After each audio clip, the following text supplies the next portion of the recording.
आप देख रहे हैं केकेडी न्यूज। नमस्कार, केकेडी न्यूज में आपका स्वागत है। मैं हूं आपके साथ नम्रता शर्मा। आइए नजर डालते हैं खबरों पर। बड़ी खबर भोपाल से आ रही है। यूपी एसटीएफ ने 5 आरोपियों को भोपाल के प्रिंटिंग प्रेस से पेपर लीक मामले में गिरफ्तार किया। भारतीय जनता पार्टी के मध्य प्रदेश इस तरीके के घोटाले का लेबोरेटरी है। पेपर लीक मामले के केंद्र बिंदु मध्य प्रदेश है। Bharatiya Janata party anti national activity करती है। बीजेपी के कार्यकर्ता बड़े पद पर बैठकर ऐसे भ्रष्टाचारी करते हैं, वह एंटी नेशनल एक्टिविटी में आता है। पेपर लीक के अपराधी पर कार्यवाही नहीं करते।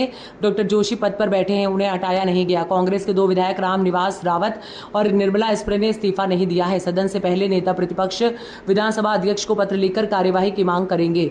प्रधानमंत्री मोदी ने इमरजेंसी को काला दिवस बताया, जिसका जवाब देते हुए कहा कि पेपर लीक मामले बच्चों के लिए काला दिवस है। डॉक्टर जोशी के रहते बार बार पेपर लीक हो रहे हैं। पेपर लीक मामलों पर नरेंद्र मोदी एक भी बात नहीं बोलते हैं। ये काला दिवस है। 2023 में होना थी, जो कि 24 में 11 फरवरी को पेपर था, लेकिन उसका पेपर लीक कर दिया गया था और प्रिंटिंग प्रेस भोपाल में वो पेपर छपा था, भोपाल से उसे लीक किया गया था। सुनील रघुवंशी जो कि यहाँ का टेक्नीशियन था, उसने वाला है। 2 विधायकों ने इस्तीफा नहीं दिया है, उसमें क्या कार्रवाई क्या? हमने जो विधि संगत कार्रवाई होती है, नेता प्रतिपक्ष जी इसमें सदन चालू होने से पहले अपनी आपत्ति विधानसभा अध्यक्ष के वहाँ पहुँचा देंगे, अपील कर देंगे साक्ष्य के साथ, और फिर विधानसभा अध्यक्ष को इस पर साक्ष्य उनकी सदस्यता निरस्त करनी पड़ेगी।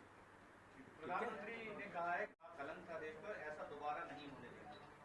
इमरजेंसी को लेकर बोला प्रधानमंत्री जी ने इमरजेंसी को लेके जो बार बार बात कही, वो ये क्यों नहीं कहना चाहते कि रिसेंट में बच्चों का काला दिवस चल रहा है, जिस दिन कल एग्जाम निरस्त हुई। इससे बड़ा काला दिवस तो एंटी नेशनल एक्टिविटी थी। ये एग्जाम निरस्त करना, जो बच्चे लगातार तैयारी कर रहे थे, 2-2 एग्जाम निरस्त हुई और नेशनल एजेंसियों के अंतर्गत हुई। देश के प्रधानमंत्री की रिस्पॉन्सिबिलिटी थी, उसमें अलग से एक शब्द क्यों नहीं बोले? 50 साल पहले की बात करते करते प्रधानमंत्री जी 303 से 264 पे आए हैं। अगर भविष्य की बात करेंगे, जो इसकी जिम्मेवारी है उनकी, उनको सुधार करेंगे तो ज़्यादा बेटर होगा। डॉक्टर जोशी का इस्तीफा क्यों नहीं ले रहे हो? क्या कारण है? जिनके रहते हुए बार बार पेपर लीक होते हैं, जिनके रहते हुए जहाँ जाते हैं वहाँ पर घपले और घोटाले होते हैं।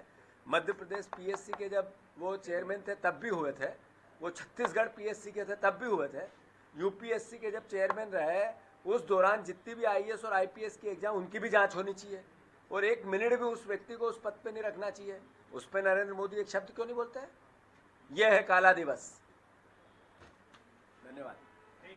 उत्तर प्रदेश की एसटीएफ ने काफी लोगों को गिरफ्तार किया था, जिसमें पूरा सरगना जो मास्टरमाइंड था नयन मिश्रा था। नयन मिश्रा के माध्यम से ये पूरा भांडा किया गया था।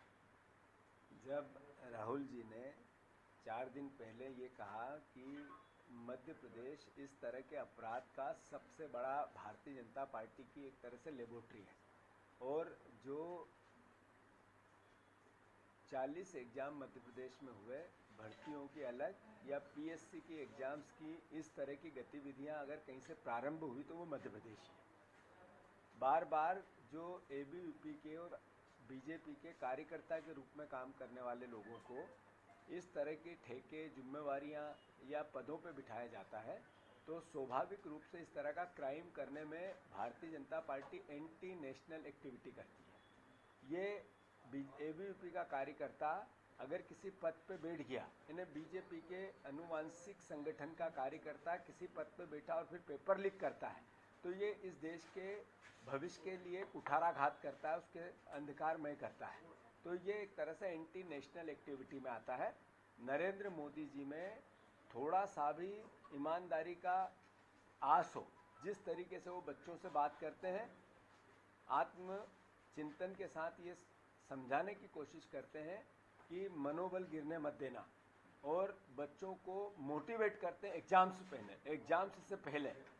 वैसी तरीके से जब पेपर लीक होते हैं तो उन अपराधियों पे कार्रवाई नहीं करते। अगर उनमें थोड़ी सी ईमानदारी होती तो धर्मेंद्र प्रधान ने एक दिन कहा मंत्री बनने के बाद कि कोई पेपर लीक नहीं हुआ और फिर एग्जाम निरस्त है। ये क्या मैसेज था? ये मैसेज था कि मंत्री अपराधियों को पहले बचाना चाहता था। जब पूरे देश में ये मैसेज चला गया कि बीजेपी के लोग ही पेपर लीक करते हैं, तो फिर कार्रवाई करने लगी। अभी भी डॉक्टर जोशी पद पे बैठे हुए हैं, उनको क्यों नहीं हटाया गया? जहाँ तक प्रश्न आपके प्रश्न का है, सारे अपराधी इस तरह के मध्य प्रदेश में ही मिलते हैं। खबरों में बने रहने के लिए धन्यवाद। देखते रहिए केकेडी न्यूज।